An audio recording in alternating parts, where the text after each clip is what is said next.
Hello friends, आज हम बात करने वाले हैं ओवरऑल मार्केट के बारे में। मार्केट के आउटलुक्स क्या होने वाले हैं नेक्स्ट वीक।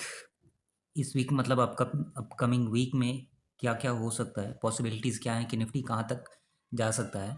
और बैंक निफ्टी, सेंसेक्स, इन सब पे बात करेंगे। आने वाले टाइम में देखेंगे कि जो स्मार्ट मनी है, जो म्यूचुअल फंड हाउस है या फिर जो हेज फंड मैनेजर्स हैं, वो अपनी मनी को कहाँ पे पार्क कर रहे हैं। वो उनका जो इन्वेस्टमेंट है वो कहाँ जा रहा है।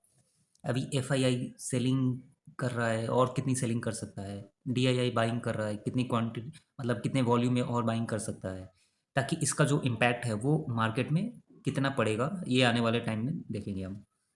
तो आइए अभी देखते हैं निफ्टी की। निफ्टी हम मतलब बहुत टाइम से हम बात कर रहे हैं कि निफ्टी में एक हेड एंड शोल्डर पैटर्न बन रहा है। और हेड एंड शोल्डर पैटर्न जब भी बनता है ना, तो उसका जो टारगेट होता है, सपोज यहाँ से हेड एंड शोल्डर बनना स्टार्ट हुआ, ठीक है, ये ऊपर गया, अभी ये इस जोन पे है।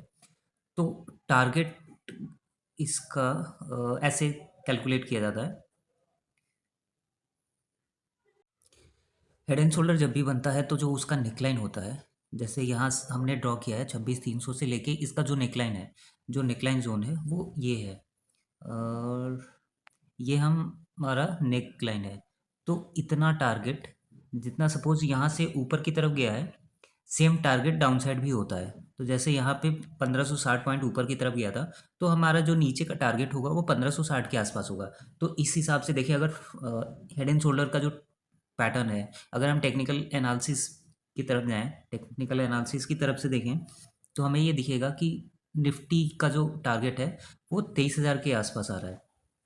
अपकमिंग डेज, अपकमिंग वीक या अपकमिंग मंथ्स की बात करें तो, अगर हेड एंड शोल्डर पैटर्न बनता है तो क्योंकि हेड एंड शोल्डर पैटर्न बनता हुआ दिख रहा है यहाँ पे, तो हम यही एक्सपेक्ट कर रहे हैं कि मार्केट में एक फॉल आएगा।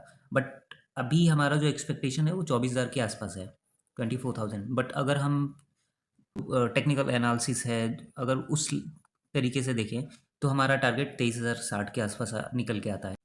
अगर निफ्टी की बात करें तो निफ्टी में जो हेड एंड शोल्डर बन रहा है, हेड एंड शोल्डर का जब भी पैटर्न बनता है तो जो नेकलाइन होता है, नेकलाइन से ऊपर की तरफ जितने टारगेट्स होते हैं, या फिर नीचे अगर रेप्लिका बन रहा है तो नीचे की तरफ देखते हैं, तो जितना ऊपर की तरफ टारगेट बना हुआ है, सेम टारगेट हमारा नीचे के साइड में भी होता है। अगर आप जॉन मर्फी की टेक्निकल एनालिसिस बुक पढ़ेंगे, या फिर सीएफए की या सीएमटी कर रहे हैं तो उसके बुक्स पढ़ेंगे, इवन जो सीए फाइनल के बुक्स है उसमें भी कुछ जगह दिए हुए हैं टेक्निकल एनालिसिस, तो आप देख सकते हैं। मैं इसी की बात कर रहा था। ये हेड हो गया, ये नेक हो गया, और जितना नेक लाइन का मतलब ये रहता है, डिस्टेंस रहता है, उतना नीचे की तरफ में टारगेट रहता है। तो ये हेड एंड शोल्डर का एक बेसिक प्रिंसिपल है। अगर ये अप्लाई होता है तो निफ्टी आने वाले टाइम में 23,000 तक जा सकती है। अगर हम बाई बुक में बात करें तो, अगर हम एफआईआई और डीआईआई की डाटा देखें तो एफआईआई ने ऑलमोस्ट अक्टूबर में 80,000 करोड़ की सेलिंग की है। सितंबर में बाइंग की थी, अगस्त में सेलिंग की थी। अगर ईयरली देखें हम तो ईयरली अभी 2,05,000 करोड़ सेलिंग करके बैठा हुआ है। अभी 2 महीने ऑलमोस्ट बाकी हैं। तो एफआईआई लगातार सेलिंग कर रहा है। 2022 में भी सेलिंग की थी, ऑलमोस्ट 278 लाख करोड़ के आसपास। अभी 2024 में 2,05,000 करोड़ की सेलिंग कर चुका है। और डीआईआई की बात करें तो डीआईआई ऑलमोस्ट 74,000 करोड़ की बाइंग कर चुका है अक्टूबर में। तो डीआईआई जो है उसकी तो मजबूरी भी है बाइंग करना, क्योंकि जो एसआईपी का इनफ्लो है इंडियन स्टॉक मार्केट में वो ऑलमोस्ट 24,000 करोड़ के आसपास है। अभी अगर हम बात करें कि इंडियन रिटेलर जो हैं, इंडिया में डीमैट अकाउंट की, तो इंडिया में जो डीमैट अकाउंट है वो ऑलमोस्ट 17 करोड़ के आसपास है, 17 करोड़ के आसपास है। बट जो लोग म्यूचुअल फंड में इन्वेस्टमेंट करते हैं अभी, वो ऑलमोस्ट 4 करोड़ के आसपास म्यूचुअल फंड में इन्वेस्टमेंट कर रहे हैं, डायरेक्टली और इनडायरेक्टली, एसआईपी के थ्रू या फिर यूँ कह तो लमसम के थ्रू। बट अगर हम बात करें ओवरऑल, तो आप जो भी यूज़ करते हो, जो भी प्रोडक्ट यूज़ करते हो, इवन अगर आप बैंक में पैसे डालते हो तो बैंक भी क्या करता है कि वो भी पैसे स्टॉक मार्केट में ही डालता है। अगर आप सपोज़ इंश्योरेंस लेते हो, गाड़ी का हो या फिर घर अपने आप का हो, खुद का हो, तो वो जो पैसे आप इंश्योरेंस कंपनी को देते हो, तो इंश्योरेंस कंपनी भी at the end of the end market में ही लगाती है, जो कंपनीज हैं उनमें लगाती है। जो आपकी सैलरी आती है, जो पीएफ कटते हैं, इवन जो गवर्नमेंट है, गवर्नमेंट भी अपने जो फंड होते हैं जैसे पेंशन हो गया, एनपीएस हो गया, उनके भी पैसे अपने या तो बॉन्ड्स में डालती है या फिर इक्विटी मार्केट में डालती है। तो ओवरऑल देखा जाए तो कैपिटल मार्केट एक ऐसा मार्केट है जहाँ पे सारा पैसा आता है। वो किसी भी कंट्री का इकॉनमी को रन करने के लिए सबसे बड़ा मार्केट जो है वो है कैपिटल मार्केट। आज एक्चुअली हम बात करने वाले हैं एक बहुत ही इंटरेस्टिंग टॉपिक पे जिसका नाम है ऑटो सेक्टर। ऑटो सेक्टर में अगर देखें तो अभी hyundai ने ऑलमोस्ट 28,000 करोड़ का आईपीओ लाया था और ऑलमोस्ट सब्सक्राइब भी हो चुका है। ब्लैक रॉक, गोल्डमन ऐसे इन सब ने पैसे लगाए आईपीओ के थ्रू। तो इंडियन जो मार्केट है वो काफ़ी इंटरेस्टिंग है, मतलब हर किसी के लिए, इन्वेस्टर के लिए, इंडियन इकॉनमी के लिए, इंडिया का जो रिटेल इन्वेस्टर है उसके लिए। अगर हम बात करें ना, वो ओवरऑल वर्ल्ड वाइड, तो यूएस में है, अगर 100 लोग हैं तो 100 लोग में 97% लोग कार यूज़ करते हैं, व्हीकल्स। ठीक है, अगर चाइना में अगर 100 लोग हैं तो 100 में से 27 to 34% के आसपास उनका रेशियो है। उनका रेशियो इसलिए थोड़ा सा वेरिएबल रहता है क्योंकि वो पब्लिकली हर चीज़ नहीं करते हैं, मतलब क्योंकि वहाँ पे डेमोक्रेसी नहीं है। तो इस रीज़न से वो वही चीज़ पब्लिक करते हैं जो उन्हें लगता है कि ये सही है। अदरवाइज इंडिया में जो है वो 7% है। 7% कंज्यूमर के पास ही अपनी प्राइवेट व्हीकल्स है। अगर 100 लोग हैं तो सात सात आदमी के पास ही अपनी कार है। तो इंडिया में अभी इतना बड़ा गैप है, लोग अभी भी पब्लिक ट्रांसपोर्ट यूज़ करते हैं। तो इस रीज़न से क्या है ना कि आने वाले टाइम में जो इंडियन मार्केट है, जो इंडियन इकॉनमी है, वो ऑटो सेक्टर की तरफ शिफ्ट होगी। और ऑटो सेक्टर में एक बहुत बड़ा, एक मैसिव ग्रोथ दिख रहा है। और जो ऑटो इंडस्ट्री है वो 2022 का एक रिपोर्ट है कि मतलब 2022 में जो इंडियन ऑटो सेक्टर इंडस्ट्री है वो $100 बिलियन की है। बट 2028 तक वो $300 बिलियन की होने वाली है, यानी कि ऑलमोस्ट आज से 5 साल की बात करें, फोरकास्ट करें, तो ऑलमोस्ट 3 टाइम्स हो जाएगा 2030 तक। और इसमें कोई एज सच बहुत बड़े प्लेयर्स नहीं है, मतलब अगर देखा जाए तो, क्योंकि हमारी जो इंडस्ट्री है, ऑटो इंडस्ट्री, उसमें 3-4 प्लेयर ही बड़े हैं, जैसे मारुति है, टाटा मोटर्स, महिंद्रा एंड महिंद्रा। अगर थ्री व्हील मतलब फोर व्हीलर की बात करें तो, अगर टू व्हीलर में देखें तो बजाज, टीवीएस, हीरो, यही 2-3 हैं। आयशर मोटर है। उसके बाद से ओला ने अभी इलेक्ट्रिक व्हीकल्स स्टार्ट किया है। बट अगर आप टाटा मोटर्स की बात करें तो टाटा मोटर्स ने ऑलमोस्ट बहुत पहले से ही ईवी पे काम करना स्टार्ट कर दिया था।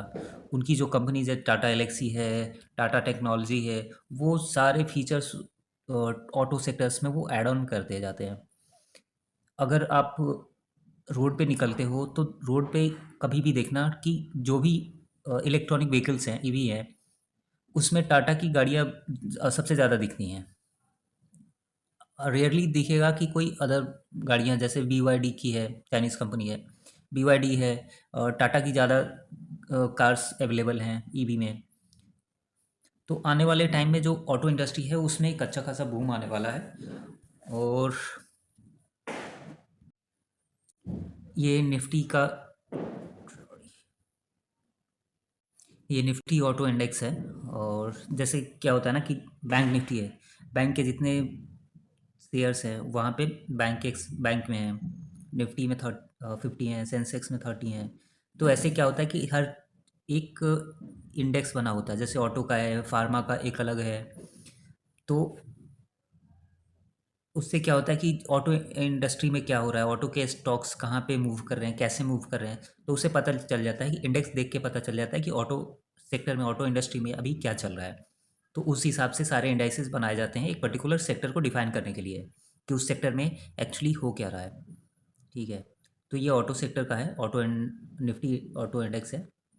अभी ऑलमोस्ट 27,500 के आसपास गया था, फिर वहाँ से एक करेक्शन आया है। अभी ये थोड़ा सा नीचे है 25,000 के आसपास। आइए देखते हैं कि टाट पहले बात करते हैं हम टाटा मोटर्स की, कि टाटा मोटर्स में क्या चल रहा है। टाटा मोटर्स की बात करें तो टाटा मोटर्स का जो करंट वैल्यू है वो 910 रुपये पे ट्रेड कर रहा है। मार्केट कैप की बात करें तो 3,35,000 करोड़ की मार्केट कैप है। स्टॉक पी देखें तो बहुत ही कम है, 9.87% है। अगर सेल्स की बात करें तो हमें सेल्स दिखेगा यहाँ पे, इन अभी लास्ट 2023 में इनके जो सेल्स थे वो 3,45,967 करोड़ के आसपास थे, बट इस साल इन्होंने 4,43,000 करोड़ की सेल्स की है। अगर नेट प्रॉफिट की बात करें तो 34,000 करोड़ की सेल मतलब नेट प्रॉफिट अभी तक हो चुकी है। लास्ट ईयर 31,800 करोड़ की नेट प्रॉफिट थी। तो कंपनी लास्ट अगर 4-5 साल में देखें तो टाटा मोटर्स ने बहुत सही किया है, बहुत मतलब अच्छा बिजनेस किया है। इनके सेल्स ग्रो हो गए, इनका जो ऑपरेटिंग एक्सपेंसेस है वो थोड़े से डाउन है। ओवरऑल देखा जाए तो नेट प्रॉफिट काफ़ी अच्छा है, कंपाउंडेड सेल्स ग्रोथ काफ़ी अच्छी है। CAGR अगर देखा जाए स्टॉक प्राइसेस के तो वो बढ़ रहे हैं। ROE काफ़ी अच्छा है। बैलेंस शीट की बात की जाए तो बैलेंस शीट, अगर हम शेयर होल्डिंग पैटर्न देखें तो शेयर होल्डिंग पैटर्न थोड़ा सा इन्होंने कम किया है। 46% था 2022 में, बट आज देखें तो 42% के आसपास है। ऑलमोस्ट 4% इन्होंने सेल किया है। FII की बात करें तो FII government of Singapore Singapore almost 20% by मतलब होल्डिंग है इनका। DII की बात करें तो DII में LIC, SBI, SBI, ICICI, axis mutual fund सब ने ऑलमोस्ट स्टेक ले रखा है। LIC का सबसे बड़ा स्टेक है 2.5% का। पब्लिक में बात करें तो पब्लिक में राकेश झुनझुनवाला की जो वाइफ हैं, रेखा झुनझुनवाला, उनका 1.3% के आसपास स्टेक है। सिटी बैंक 1.38% का स्टेक है। अगर दूसरे अगर महिंद्रा की बात करें तो महिंद्रा 2964 रुपये पे ट्रेड कर रहा है। और उसका भी जो मार्केट कैप है 3,68,600 करोड़ के आसपास है। स्टॉक पी इसका थोड़ा ज़्यादा बड़ा है, 33.4 के आसपास है। अगर सेल्स की बात करें तो सेल्स ईयरली देखते हैं, सेल्स इनका 1,42,400 करोड़ का है, बट टाटा मोटर्स का वहीं पे ऑलमोस्ट 4,43,000 करोड़ के आसपास था। नेट प्रॉफिट की बात करें तो इनका जो नेट प्रॉफिट है 12,000 करोड़ का है। वहीं टाटा मोटर्स की बात करें तो टाटा मोटर्स 34-35 हज़ार करोड़ के प्रॉफिट पे बैठा हुआ है। अगर इनके शेयर होल्डिंग पैटर्न की बात करें तो प्रोमोटर्स के पास सिर्फ 18.5% है, जबकि FII के पास 41% की स्टिक ले रखी है। गवर्नमेंट ऑफ सिंगापुर ने काफ़ी अच्छा इन्वेस्टमेंट कर रखा है। कुवैत, वैनगार्ड वैनगार्ड DII की बात करें तो DII LIC ने यहाँ पे भी 7% का स्टेक ले रखा है। और जो म्यूचुअल फंड हाउसेज हैं जैसे NPS, HDFC, इन्होंने भी अच्छा खासा स्टेक ले रखा है। पब्लिक की बात करें तो पब्लिक में अदर्स में देखते हैं, अदर्स में महिंद्रा एंड महिंद्रा एम्प्लॉय के जो एम्प्लॉय होते हैं उनको ESOPs मिलता है, वहाँ पे 3.58% है। JP मॉर्गन चेस की भी बाइंग है इसमें।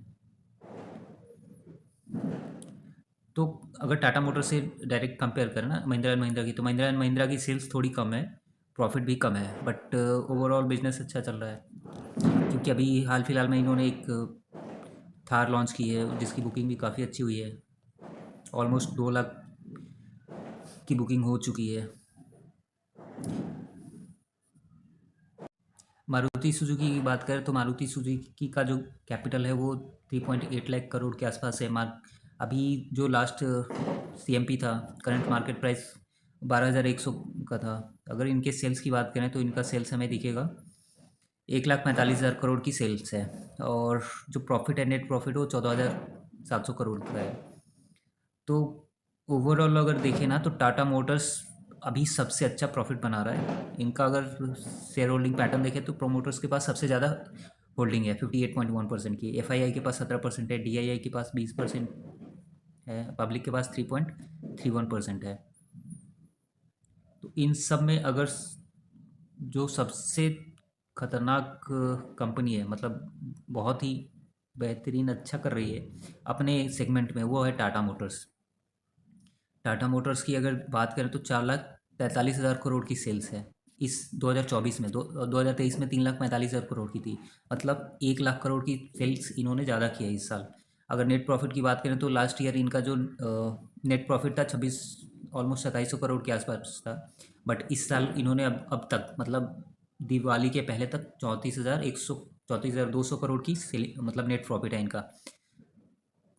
इनके जो प्रोडक्ट्स हैं ना वो मैं दिखाता हूँ। ये फोर्ब्स की एक रिपोर्ट है जिसमें टॉप मतलब टॉप सेलिंग कार्स हैं, जिसमें मारुति सुजुकी एर्टिगा है, स्विफ्ट है, ह्यूंडई क्रेटा है 25%। उसके बाद से ब्रेजा, महिंद्रा की स्कॉर्पियो, महिंद्रा मारुति का बेलेनो, टाटा पंच, ये सारी गाड़ियां हैं जो कि मतलब 2023 में इतनी हुई थी, 2024 सितंबर में इतनी सेल्स हुई हैं। ईयर ऑन ईयर ग्रोथ इनका इतना है 29%, 10%, 25, 2%। बलेनो लास्ट ईयर से इस साल बहुत कम बिकी है। मारुति सुजुकी जो वैगनार है वो उसका जो मार्केट है वो 18% से डाउन हो गया है। लास्ट ईयर 16,250 गाड़ियाँ बिकी थी। इस साल जो है 13,339 गाड़ियाँ ही बिकी है वैगनार की। तो ये थोड़ा सा पुराना डाटा है, अगस्त का है। मारुति सुजुकी ब्रेजा के 19,190 यूनिट सेल हुए थे। अर्टिगा के, ह्यूंडई क्रेटा फिर तीसरे नंबर पे है, चौथे नंबर पे वैगनार थी। टाटा पंच पाँचवें नंबर पे है, और स्कॉर्पियो, टाटा नेक्सॉन। टाटा की दो बड़ी गाड़ी हैं मतलब जो बहुत सेल होती हैं, एक टाटा नेक्सॉन, एक टाटा पंच। इनकी बिल्ड क्वालिटी काफ़ी अच्छी है। और तो अगर टाटा के सबसे सोल्ड प्रोडक्ट्स की बात करें तो टाटा पंच सबसे ज़्यादा सोल्ड हुए हैं, 15,643। फिर आता है टाटा नेक्सॉन 12,290 के आसपास। फिर टियागो, कर्व अभी हाल फिलहाल में लॉन्च हुई थी, 3,455 यूनिट सोल्ड हुए हैं। अल्ट्रॉज, सफारी, हैरियर और टाइगर। हैरियर, सफारी इनका मतलब टॉप है, बट टाटा पंच इनका लोएस्ट में है। टाटा पंच और नेक्सॉन की बात करें तो अगर टाटा पंच की बात करें तो टाटा पंच का जो प्राइस है दिल्ली ऑन रोड वो 690 के आसपास शो कर रहा है, तो काफ़ी अच्छा है। टॉप मॉडल की बात करें तो 10 लाख 11 लाख के आसपास दिखा रहा है। इनके दूसरे प्रोडक्ट की देखें तो टाटा नेक्सॉन,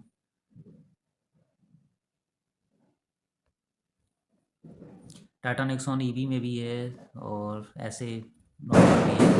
तो टाटा नेक्सॉन इनका काफ़ी अच्छा है, 5 स्टार की रेटिंग है।